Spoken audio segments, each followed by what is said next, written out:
ಕೂಡ ನಮ್ಮ ಅಪೀಲು ಆಗಿದೆ. ನೀವು ಹೇಳೋದು ನಿಮಗೂ ಅವ್ರ ನೋವು ಅರ್ಥ ಆಗಿದೆ, ಅವ್ರಿಗೆ ಅನ್ಯಾಯ ಆಗಿದೆ. ಅದನ್ನು ನಾವು ಮೊದಲಿಂದ ಹೇಳ್ತಾ ಬಂದಿದ್ದೇವೆ. ಅದು ಅವರ ಪಕ್ಷದ ಕಾಂಗ್ರೆಸ್ ಪಕ್ಷದ ಆಂತರಿಕ ವಿಚಾರ. ನಾವು ದಲಿತ ಸಂಘರ್ಷ ಸಮಿತಿಯಿಂದ ಜನಪರ ಸಂಘಟನೆಗಳಿಂದ ನಾವು ಮನವಿ ಮಾಡಿದ್ದೇವೆ. ನಾವು ಮನವಿಗೆ ಅವರು ಹೋಗೊಟ್ಟಿದ್ದಾರೆ, ಅನೌನ್ಸು ಮಾಡಿದ್ದಾರೆ. ಖರ್ಗೆ ಅವರನ್ನು ಪ್ರಧಾನಮಂತ್ರಿ ಮಾಡ್ತೀವಿ ಅಂತ ಮೊದಲೇ ಅನೌನ್ಸ್ ಮಾಡಿದ್ದಾರೆ. ಅದಕ್ಕೆ ನಾವು ಬೆಂಬಲವಾಗಿ ಅವರೇ ಪ್ರಧಾನಮಂತ್ರಿ ಆಗಬೇಕು ಅಂತ ನಾವು ಹೇಳಿದ್ದೀವಿ. ಸೊ ಆಗಿಬಿಟ್ರೆ ಒಳ್ಳೆಯ ದೇಶಕ್ಕೆ, ನಮ್ಮ ಭಾರತ ದೇಶಕ್ಕೆ ಎರಡನೇ ಕನ್ನಡಿಗರು, ಭಾರತ ದೇಶದ ಎರಡನೇ ಕನ್ನಡಿಗರು ಕರ್ನಾಟಕದಿಂದ ಪ್ರಧಾನಮಂತ್ರಿ ಆಗಲಿಕ್ಕೆ ಅವಕಾಶ ಆಗುತ್ತೆ. ಅದಕ್ಕೆ ನಾವು ಇಂಡಿಯಾ ಒಕ್ಕೂಟದಲ್ಲಿ ಜೊತೆಗೆ ಕಾಂಗ್ರೆಸ್ ಪಕ್ಷದಲ್ಲಿ ನಾವು ಮನವಿ ಮಾಡಿದ್ದೇವೆ. ಈಗಲೂ ಕೂಡ ಆ ದಿಕ್ಕಿನಲ್ಲೇ ನಾವು ಚುನಾವಣೆಗೆ ಬೆಂಬಲ ಕೊಟ್ಟಿದ್ದೇವೆ. ನಾವು ಈಗ ಇಡೀ ಕರ್ನಾಟಕ ಜಿಲ್ಲೆಗಳ ಸುತ್ತಾಡಿದ್ವಿ. ಫಸ್ಟ್ ಫೇಸ್ ಸೆಲೆಕ್ಷನ್ ಎಲ್ಲ ಮಾಡಿದ್ವಿ. ಮೈಸೂರು, ಕೋಲಾರ, ಕ್ವಶ್ಚನ್ ಕೇಳೋಂಥದ್ದು, ಬದುಕಿನ ಕ್ವಶ್ಚನ್ ಕೇಳೋಂಥದ್ದು, ಆಮೇಲೆ ಸಮಾಜ ಬದಲಾವಣೆ ಆಗೋಂಥ ಕ್ವಶ್ಚನ್ ಮಾಡೋಂಥದ್ದು ಬಹುತೇಕ ಕಮ್ಮಿ ಇದೆ. ಈ ಮಾತನ್ನ ಯಾಕಂದ್ರೆ ಕಳೆದ ಒಂದು ತಿಂಗಳ ಕೆಳಗೇನೆ ಸುಮಾರು ದಲಿತ ಸಂಘಟನೆಗಳಿಂದ ಒಂದು ಮನವಿ ಕೂಡ ಕೊಟ್ಟಿದ್ರು. ಏನು ಅಂದರೆ ಬೀದರ್ ನಗರಾಭಿವೃದ್ಧಿ ಪ್ರಾಧಿಕಾರದ ಅಧ್ಯಕ್ಷ ಚುನಾವಣೆ ಸಂದರ್ಭದಲ್ಲಿ ಅದು ಒಂದು ಈ ಸಾರಿ ಏನಂದ್ರೆ ದಲಿತರಿಗೆ ಅಧ್ಯಕ್ಷಗಿರಿ ಕೊಡಬೇಕು ಅಂತ. ಆದರೆ ಆ ಸಂದರ್ಭದಲ್ಲೂ ಕೂಡ ಏನಂತಂದರೆ ಖಂಡ್ರೆ ಅವರು ತಮ್ಮ ಆಪ್ತರಿಗೆ ಏನದಂತಂದ್ರೆ ಅವಕಾಶ ಕೊಟ್ಟು ದಲಿತರಿಗೆ ಅನ್ಯಾಯ ಮಾಡಿದ್ದಾರೆ ಅನ್ನುವಂಥದ್ದು ಕೂಡ ನೇರವಾಗಿ ದಲಿತರೇ ಆರೋಪ ಮಾಡಿದರು. ರಾಧು ಪಾಸ್ವಾನ್ ಆಗಲಿ ಅವರು ಕೆಲವೊಬ್ಬರು ಏನಂದ್ರೆ ಬಹಿರಂಗವಾಗಿ ಏನದಂದ್ರೆ ಹೇಳಿಕೆಗಳನ್ನು ಮಾಡಿದರು. ಆ ವಿಚಾರ ಬಂದಾಗೆ BJP ಮುಖಂಡರು ಏನದಂದ್ರೆ ಈ ಒಂದು ಆರೋಪ ಮಾಡಿದರು. ಆ ಉದ್ದೇಶಕ್ಕೋಸ್ಕರ ನನಗೆ ಇರಲಿ ಸರ್, ಸರಿಪಡಿಸ್ತೀವಿ ಸರ್. ಅದನ್ನು ಮತ್ತೆ ಅವ್ರ ಹತ್ರ ಒತ್ತಾಯ ಮಾಡಿ ನಾವೆಲ್ಲ ಮಾತಾಡಿ ಎಲೆಕ್ಷನ್ ಮುಗಿದೋಗುತ್ತೆ. 27ನೇ ತಾರೀಕು ಮುಗಿದೋಗುತ್ತೆ. ಅದಾದ ನಂತರ ನಾವು ಮುಂದಿನ ದಿನಗಳಲ್ಲಿ ಮಾತಾಡ್ತೀವಿ. ಮಲ್ಲಿಕಾರ್ಜುನ್ ಖರ್ಗೆ ಅವರು ಹಾಂ, ಕೇವಲ ನಮಗೂ ಬೇಕಾಗಿರುವಂಥ ವ್ಯಕ್ತಿ, ಹೌದು, ಸಮಾಜದ ವ್ಯಕ್ತಿ ಅವರು. ಇಡೀ ನಮ್ಮ ಕರ್ನಾಟಕ ರಾಜ್ಯಕ್ಕೆ ಬೇಕಾಗಿರುವಂಥ ಹೌದೌದೌದು. ಆಮೇಲೆ ಅವ್ರ ಹತ್ರ ಇರುವಂಥ ಎಲ್ಲ ಸಮುದಾಯದವರು, ಬರೀ ಪರಿಶಿಷ್ಟರಂತಲ್ಲ, ಎಲ್ಲ ಸಮುದಾಯದವರೇನಂದ್ರೆ ಅವರಿಗೆ ಗೌರವ ಕೊಡುವಂಥ ಒಂದು ವ್ಯಕ್ತಿ. ನಿಜ. ಅಂಥ ವ್ಯಕ್ತಿ ಒಬ್ಬರು ಪ್ರಧಾನಮಂತ್ರಿಗಳಾಗ್ತಾರೆ ಅನ್ನುವಂಥದ್ದು ಮೊದಲೇ ಇವರು ಕಾಂಗ್ರೆಸ್ನವರು ಡಿಕ್ಲೇರ್ ಮಾಡಿದರೆ ಭಾರತ ದೇಶದಿಂದ ಸಾಕಷ್ಟು ಸೀಟ್ ಬರ್ಬೋದಾಗಿತ್ತೇನೋ ಅಂತ ನಾನು. ಅಲ್ಲ, ಡಿಕ್ಲೇರ್ ಮಾಡಿದ್ದಾರೆ. ನೀವು ಪತ್ರಿಕೆಗಳು ನೋಡಿದ್ದೀರಿ, ನೀವು ನೋಡಿದ್ದೀರಿ, ಟಿ ವಿಗಳ ಚಾನಲ್ ಬಂದಿದೆ. ನಮ್ಮ ಬೀದರ್ ಜಿಲ್ಲೆಗೆ ನಂದು ವಿಶೇಷವಾಗಿ ನನಗೆ ಭಾರಿ ಸಂತೋಷ ಏನಂತಂದರೆ, ಬಾಬಾ ಸಾಹೇಬ್ ಅಂಬೇಡ್ಕರ್ ಅವರು ಅತಿ ಹೆಚ್ಚಾಗಿ ಓಡಾಡಿರ್ತಕ್ಕಂಥ ಜಿಲ್ಲೆ ಇದು. ಅವ್ರು ಬದುಕಿದಂಥ ಕಾಲದಲ್ಲಿ ಅತಿ ಹೆಚ್ಚಾಗಿ ಓಡಾಡಿರ್ತಕ್ಕಂಥ ಜಿಲ್ಲೆ ಇದೊಂದೇ ಕರ್ನಾಟಕದಲ್ಲಿ. ಕೆಲವು ಕಡೆಲ್ಲ ಬಂದಿದ್ದಾರೆ, ಅತಿ ಹೆಚ್ಚಾಗಿ ಬಂದಿರೋದು ಇಲ್ಲಿಗೇನೆ. ಸೊ ಇಲ್ಲಿಗೆ ಅವರು ಹೆಚ್ಚಾಗಿ ಓಡಾಡಿರೋದ್ರಿಂದ ಇಲ್ಲಿನ ವಾತಾವರಣ ಬೇರೆ ಇದೆ. ಇಲ್ಲಿನ ನಿಜವಾದ ಅಂಬೇಡ್ಕರ್ ವಾತಾವರಣ ಇಲ್ಲಿದೆ. ಬೀದರಲ್ಲಿ ಕೋಲಾರ ಗೋಲ್ಡ್ ಫೀಲ್ಡ್ ಎಷ್ಟು ಹಿಂಗಿದೆಯೋ ಹಂಗೆ ಬೀದರಲ್ಲಿ ಅಂಬೇಡ್ಕರ್ ಫೀಲ್ಡ್ ಇದು. ಬೀದರ್ ಈಸ್ ಅಂಬೇಡ್ಕರ್ ಫೀಲ್ಡ್ ಅಂತಿದೆ. ಎಲ್ಲರೂ ಪ್ರಜ್ಞಾವಂತರಿದ್ದಾರೆ ಇಲ್ಲಿ. ನಮ್ಮಲ್ಲಿ ನಾವಂತೂ ಜಾತಿ ನಮ್ಮದಿಲ್ಲ. ನಮ್ಮಲ್ಲಿ ಜಾತಿ ವಿಚಾರ ಬರೋದು ಇಲ್ಲ. ನಾವು ಜಾತಿ ರಹಿತ ಸಮಾಜ ಬೇಕು, ಜಾತಿ ಬಿಟ್ಟು ದೇಶ ಕಟ್ಟು ಅಂತ ಹೇಳ್ತೀವಿ. ಅಂಬೇಡ್ಕರ್ ಬದ್ಧತೆಗೆ ಬದ್ಧವಾಗಿದ್ದೀವಿ. ಅಂಬೇಡ್ಕರ್ ಅವರು ಒಂದೇ ಜಾತಿಗೆ ಸಂವಿಧಾನ ಕೊಟ್ಟಿಲ್ಲ. ಸಂವಿಧಾನದಲ್ಲಿ ಎಲ್ರಿಗೂ ಅವಕಾಶ ಇದೆ. ಸೊ ಆ ನಿಟ್ಟಿನಲ್ಲಿ ನಾವು ಹೋಗೋಂಥದ್ದು. ಅದಕ್ಕೆ ವಿಶೇಷವಾಗಿ ಬೀದರ್ ಜಿಲ್ಲೆಯ ಜನ ಭಾರಿ ಪ್ರಜ್ಞಾವಂತರಿದ್ದಾರೆ ಸರ್. ಅದರಲ್ಲೂ ಕೂಡ ಈ ಥರ ಅನ್ಯಾಯ ಆದಾಗ ನೀವೇ ಕೇಳ್ತಾ ಇದ್ದೀರಿ. ಪಬ್ಲಿಕ್ಸ್ ಕೇಳಬೇಕಾಗಿತ್ತು, ನಮ್ಮಂಥವ್ರು ಕೇಳಬೇಕಾಗಿತ್ತು, ನಮ್ಮಂಥ ಸಂಘಟನೆಗಳವ್ರು ಕೇಳಬೇಕಾಗಿತ್ತು. ನೀವು ಕೇಳ್ತಾ ಇದ್ದೀರಿ. ನಿಮಗೆ ಬದ್ಧತೆ ಇದೆ. ಯಾಕೆ ಅಂತಂದರೆ ಪತ್ರಿಕೋದ್ಯಮ ಭಾರತದ ಪ್ರಜಾಪ್ರಭುತ್ವದ 4ನೇ ಅಂಗ. ನಿಮಗೆ ಭಾರಿ ಜವಾಬ್ದಾರಿ ಇದೆ ನೋಡಿ. ಆ ಒಂದು ಮಾನವೀಯತೆ ಯಾರ ಹತ್ರ ಇರಲ್ಲ, ನಿಮ್ಮ ಹತ್ರ ಇದೆ. ಅದಕ್ಕೆ ನಿಮ್ಗೆ ತುಂಬ ಧನ್ಯವಾದಗಳು ಸರ್. ದಲಿತ ಸಂಘರ್ಷ ಸಮಿತಿ ಪ್ರಾರಂಭ ಆಯಿತು. ನಾವೆಲ್ಲ ಪ್ರೊಫೆಸರು ಒಟ್ಟಿಗೆ ಇದ್ದವರೇ, ಬಿ ಕೃಷ್ಣಮ್ಮನವ್ರ ಜೊತೆಲಿ ಒಟ್ಟಿಗೆ ಇದ್ದವರು, ಒಂದೇ ಸಂಘಟನೆ. ಅದಾದಮೇಲೆ 85ರಲ್ಲಿ ಸ್ವಲ್ಪ ಸೈದ್ಧಾಂತಿಕ ತಿರುವು ಪಡೆದು ನಾವು ಹೊರಗೆ ಬಂದ್ವಿ. ಆವತ್ತಿಂದ ಹಿಂಗೆ ಇದೀವಿ. ಬಣಗಳಿಲ್ಲ. ಆವತ್ತಿಂದ ನಾನೇ ಅಧ್ಯಕ್ಷ ಇಲ್ಲಿ. ನಾನು ಚೇಂಜ್ ಆಗಿಲ್ಲ. ಎಲ್ಲ ಜಿಲ್ಲೆಗಳಲ್ಲೂ ಕೂಡ ನಾವು land for cultivation, site for living. Land for cultivation, site for living ಅಂದರೆ ತಮ್ಮ ಅರ್ಥ ಮಾಡ್ಕೊಳ್ಳಿ. ಉಳುವವನಿಗೆ ಭೂಮಿ ಕೊಡಿ, ವಾಸ ಮಾಡೋಕ್ಕೆ ಮನೆ ಕೊಡಿ, ನಿರುದ್ಯೋಗ ಅಳಿಸಿ ಉದ್ಯೋಗ ಕೊಡಿ, ಮತ್ತು ಸ್ವಾಭಿಮಾನದಿಂದ ಬದುಕು ಕೊಡಿ ಅಂತ ನಮ್ಮ ದಲಿತ ಸಂಘರ್ಷ ಸಮಿತಿಯ ಪ್ರಣಾಳಿಕೆ ಕೂಡ ಇದು. ಇದನ್ನು ಅವತ್ತೇ ಮಾಡಿದ್ವಿ ನಾವು. 88ರಲ್ಲಿ ಹಾಸನದಲ್ಲಿ ಸಿಲ್ವರ್ ಜೂಬ್ಲಿ ಪಾರ್ಕಲ್ಲಿ ಮಣ್ಣಿನ ಮಕ್ಕಳ ಸಮಾವೇಶ ಮಾಡಿದ್ವಿ. ಆವತ್ತಿಂದ ಘೋಷಣೆ ಕೊಟ್ಟಿದ್ವಿ. ಅದೇ ರೀತಿಯೇ ಹೋರಾಟ ಮಾಡ್ಕೊಂಡೆ ಬರ್ತಾರೆ. ಬೇರೆ ಸಂಘಟನೆ ಸ್ನೇಹಿತರು ಮಾಡ್ತಾರೆ, ನಾವು ಯಾರನ್ನೂ ವಿರೋಧ ಮಾಡೋಕ್ಕೆ ಹೋಗಲ್ಲ. ಅವ್ರ ವ್ಯಾಪ್ತಿ ಅವ್ರು ಮಾಡ್ತಾರೆ. ಪ್ರಧಾನಮಂತ್ರಿ ಮಾಡ್ತಾರಂದ್ರೆ ಖರ್ಗೆ ಅವರಿಗೆ ಪ್ರಧಾನಮಂತ್ರಿ ಮಾಡ್ತಾ ಇರೋದು ನಾವು ಹೇಳ್ತಾ ಇರೋದಲ್ಲ. ನಮ್ಮದು ಕೂಡ ಒಂದು ಮನವಿ ಇದೆ. ಹಿಂದೆ ಇಂಡಿಯಾ ಒಕ್ಕೂಟ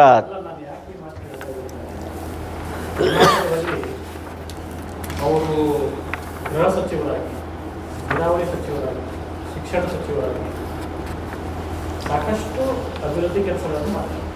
ಅದು ಇಡೀ ರಾಜ್ಯಕ್ಕಲ್ಲ, ರಾಷ್ಟ್ರಕ್ಕೆ ಅಷ್ಟೆಲ್ಲ ಆದರೂ ಸಹ ಅವ್ರು ಯಾವಾಗ ಮುಖ್ಯಮಂತ್ರಿ ಆಗುವಂಥ ಸಂದರ್ಭ ಬಂದಾಗ ನಿಮ್ಮ ಪಕ್ಷದವರೇ ಏನದ ಅಂದ್ರೆ ಅವರನ್ನು ಬಹಳ ಕಟುವಾಗಿ ಟೀಕಿಸಿದರು. ಅದಕ್ಕೋಸ್ಕರ ಏನದಂದ್ರೆ ಅವ್ರು ಅನಿವಾರ್ಯವಾಗಿ ಅವರಿಗೆ ಪಾರ್ಲಿಮೆಂಟಿಗೆ ಕಳಿಸುವಂಥ ಒಂದು ಹುನ್ನಾರ ಕೂಡ ನಡೀತು. ಇಲ್ಲಾಂದ್ರೆ ಅವರು ಈ ರಾಜಕಾರಣದಲ್ಲಿದ್ದರೆ 100% ಇವರು ನಮಗೆ ಮುಳ್ಳಾಗ್ತಾರನ್ನುವಂಥ ಕಾರಣಕ್ಕಾಗಿ ಅವರಿಗೆ ಪಾರ್ಲಿಮೆಂಟಿಗೆ ಕಳಿಸಿದ್ರು. ನಿಮ್ಮವರೇ ಒಳಸಂಚು ಮಾಡಿ ಅವರಿಗೆ ಚುನಾವಣೆಗೆ ಸೋಲಿಸಿದ್ರು. ಹಿಂದೆ ಬಾಬಾ ಸಾಹೇಬರಿಗೆ ಹೆಂಗೆ ಸೋಲಿಸಿದ್ರಾಗೆ.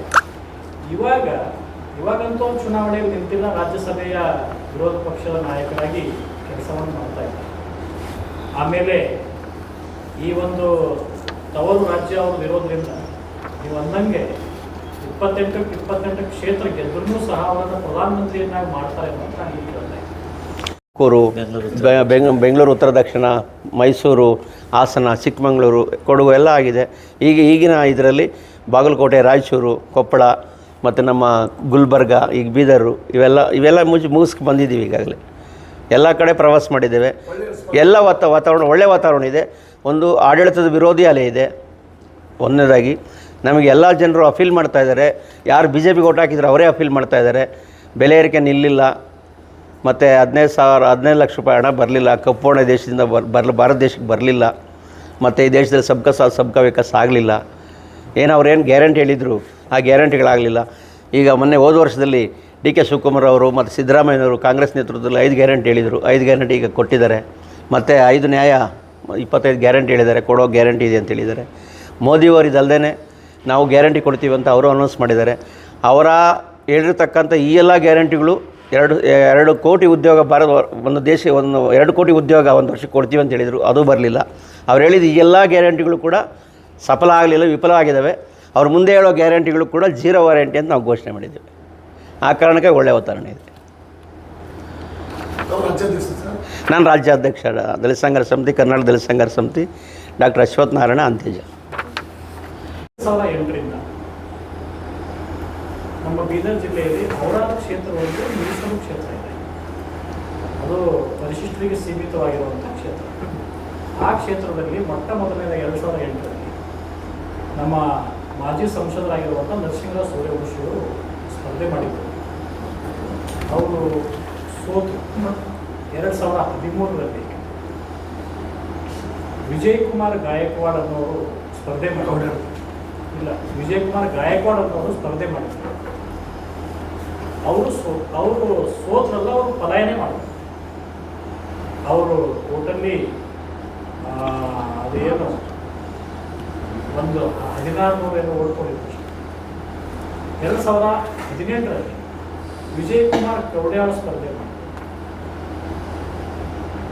ಆ ವಿಜಯಕುಮಾರ್ ಕವಡ್ಯಾಳ್ ಅವರ ಒಂದು ಜನಪ್ರಿಯತೆಯಿಂದ 65,000 ಮತಗಳನ್ನು ಪಡೆದರು.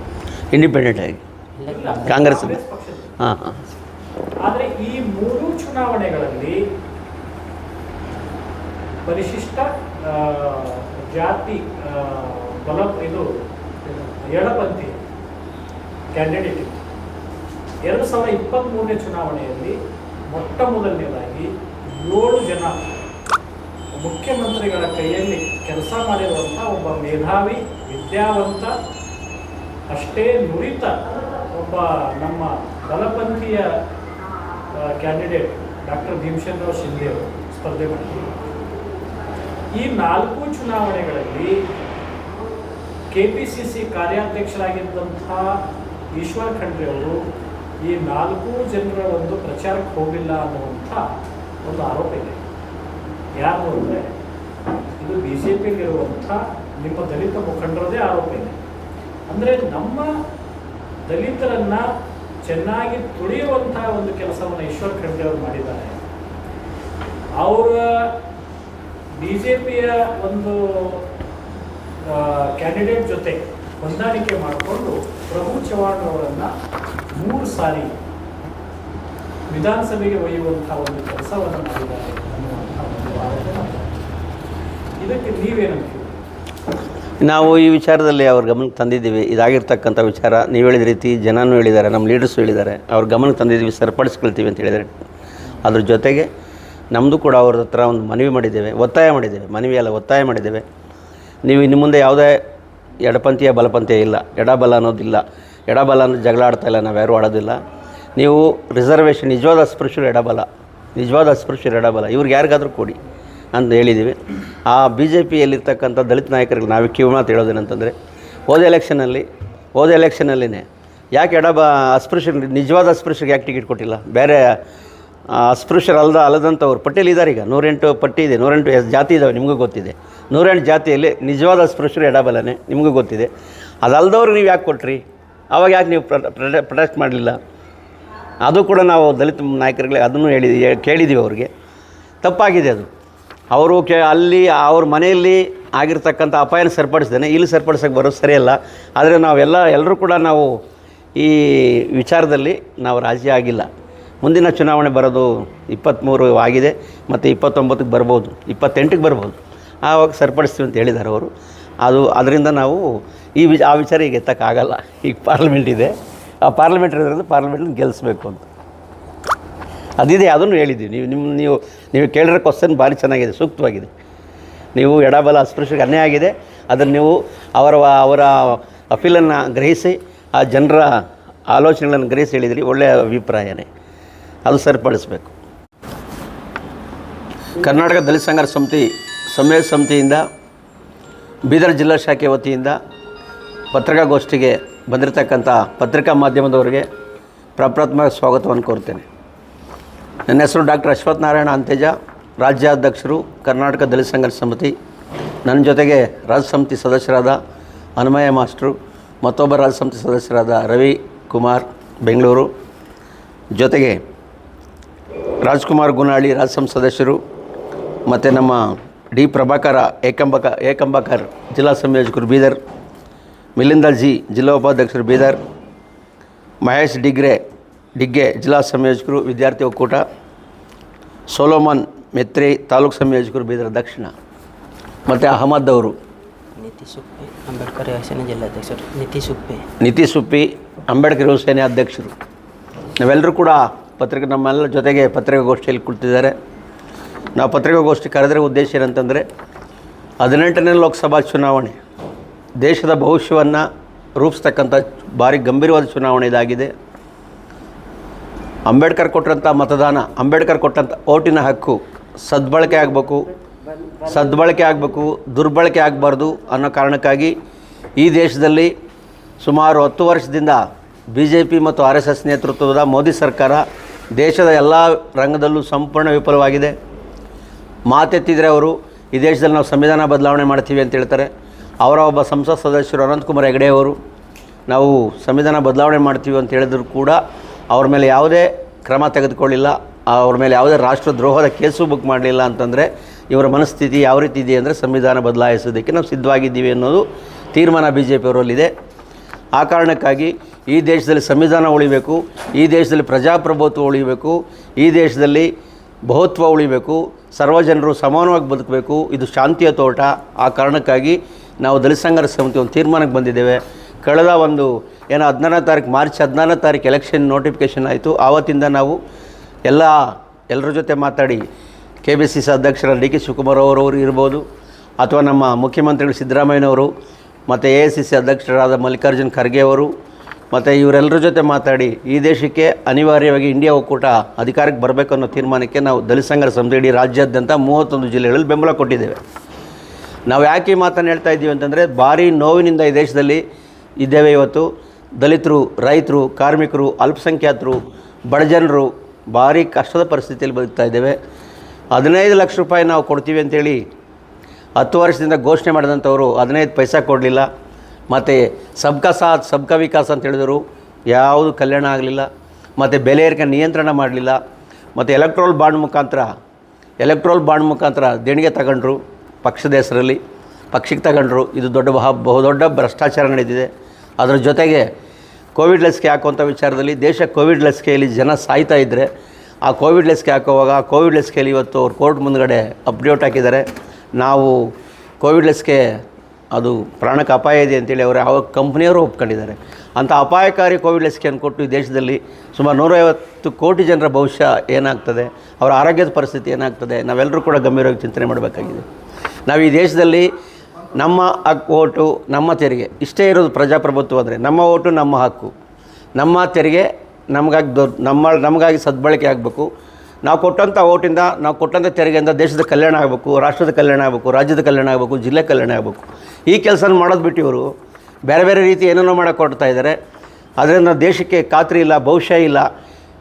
ಯಾವುದೇ ಕಾರಣಕ್ಕೆ ಈ ದೇಶದಲ್ಲಿ BJP ಮತ್ತು RSS ನೇತೃತ್ವದ ಮೋದಿ ಸರ್ಕಾರ ದೇಶವನ್ನು ಬಿಟ್ಟು ಹೋಗಬೇಕಾಗಿದೆ. ಈ ದೇಶದಿಂದ ಅವರನ್ನು ನಾವು ಆಚೆ ಕಳಿಸ್ಬೇಕಾಗಿದೆ.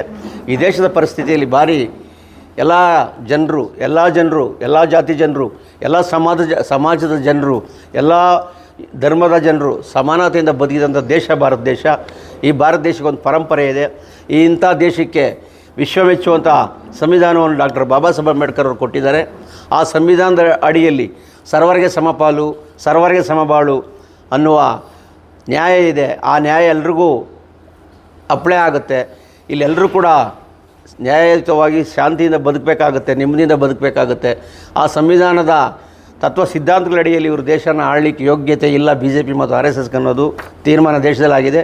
ವಿರೋಧಿ ಅಲೆ ಪ್ರಾರಂಭ ಆಗಿದೆ. ರಾಜ್ಯದಲ್ಲಿ 28ಕ್ಕೆ 28 ಗೆಲ್ತವೆ. ಅದ್ರ ಜೊತೆಗೆ ಇಲ್ಲಿನ ಒಂದು ಏನು ಲೋಕಸಭಾ ಕ್ಷೇತ್ರದ ಅಭ್ಯರ್ಥಿ ಸಾಗರ್ ಖಂಡ್ರೆ ಅವರು ಉತ್ತಮ ಅಭ್ಯರ್ಥಿ ಇದ್ದಾರೆ. ಸಾಗರ್ ಖಂಡ್ರೆ ಅವರು ಅವರ ಫ್ಯಾಮಿಲಿ ಸಮಾಜ ಸೇವೆ ಮಾಡಿದಂಥ ಫ್ಯಾಮಿಲಿ. ಈಶ್ವರ್ ಖಂಡ್ರೆ ಅವರು ಇರ್ಬೋದು, ಅವ್ರ ಮಗ ಇವರು ನಮ್ಮ ಸಾಗರ್ ಖಂಡ್ರೆ ಅವರು ಕೂಡ ಸಾಮಾಜಿಕವಾಗಿ ಬಸವಣ್ಣ ಶರಣ ಸಾಹಿತ್ಯದಿಂದ ಬಂದಂಥವರು. ಇವ್ರು ಗೆಲ್ಲೋದ್ರ ಮುಖಾಂತರ ಬೀದರ್ ಜಿಲ್ಲೆ ಮತದಾರರು ಅವರನ್ನು ಗೆಲ್ಲಿಸಬೇಕಾಗಿ ಮನವಿ ಮಾಡ್ತಾಯಿದ್ದೇವೆ. ಅದ್ರ ಜೊತೆಗೆ ಅವ್ರು ಗೆಲ್ಲೋದ್ರಿಂದ AICC ಅಧ್ಯಕ್ಷರು ಮಲ್ಲಿಕಾರ್ಜುನ ಖರ್ಗೆ ಅವರು ಈ ರಾಷ್ಟ್ರದ ಪ್ರಧಾನಮಂತ್ರಿ ಆಗಬೇಕು. ಪ್ರಧಾನಮಂತ್ರಿ ಮಾಡ್ತೀವಿ ಅಂಥೇಳಿ ಈ ಹಿಂದೆ ಇಂಡಿಯಾ ಒಕ್ಕೂಟ ಅವರನ್ನು ಘೋಷಣೆ ಮಾಡಿದೆ. ಇಂಡಿಯಾ ಒಕ್ಕೂಟದ ಅಭ್ಯರ್ಥಿ ಮಲ್ಲಿಕಾರ್ಜುನ ಖರ್ಗೆ ಅಂತ ಇಡೀ ರಾಷ್ಟ್ರದಲ್ಲಿ ನಡೆದಂಥ ಸಭೆಗಳಲ್ಲಿ ಘೋಷಣೆ ಮಾಡಿದ್ದಾರೆ. ಈ ದೇಶದಲ್ಲಿ ಒಬ್ಬ ದಲಿತರು, ಒಬ್ಬ ನಿಷ್ಠಾವಂತರು, ಒಬ್ಬ ಅಂಬೇಡ್ಕರ್ವಾದಿ, ಒಬ್ಬ ಪ್ರಧಾನಿ ಆಗಬೇಕು ಅಂತಂದರೆ ನಾವು ನಮ್ಮ ಎಲ್ಲ 28 ಕ್ಷೇತ್ರಗಳಲ್ಲೂ ಕೂಡ ಕರ್ನಾಟಕದಿಂದ ಗೆದ್ದೋಗ್ಬೇಕಾಗುತ್ತೆ. ಆ ಕಾರಣಕ್ಕಾಗಿ ಇವತ್ತು ಬೀದರ್ ಲೋಕಸಭಾ ಕ್ಷೇತ್ರದಲ್ಲಿ ನಾವು ಕರ್ನಾಟಕ ದಲಿತ ಸಂಘರ್ಷ ಸಮಿತಿ ನಮ್ಮ ಜಿಲ್ಲಾ ಶಾಖೆ ವತಿಯಿಂದ, ನಾವು ರಾಜ್ಯ ಸಮಿತಿ ವತಿಯಿಂದ ನಾವೆಲ್ಲ ಮತದಾರರಲ್ಲಿ ಮನವಿ ಮಾಡ್ತಾ ಇದ್ದೇವೆ. ಶಾಂತಿಯುತವಾಗಿ ನಮ್ಮ ಹಕ್ಕು, ನಮ್ಮ ಓಟು ಇಂಡಿಯಾ ಒಕ್ಕೂಟದ ಕಾಂಗ್ರೆಸ್ ಅಭ್ಯರ್ಥಿ ಸಾಗರ್ ಖಂಡ್ರೆ ಅವರಿಗೆ ಆಗಬೇಕು. ಸಾಗರ್ ಖಂಡ್ರೆ ಅವರನ್ನ ಅತ್ಯಧಿಕ ಬಹುಮತದಿಂದ ಗೆಲ್ಲಿಸಬೇಕು ಅಂತೇಳಿ ನಾವು ಈ ಮೂಲಕ ಮನವಿ ಮಾಡ್ತಾ ಇದ್ದೇವೆ.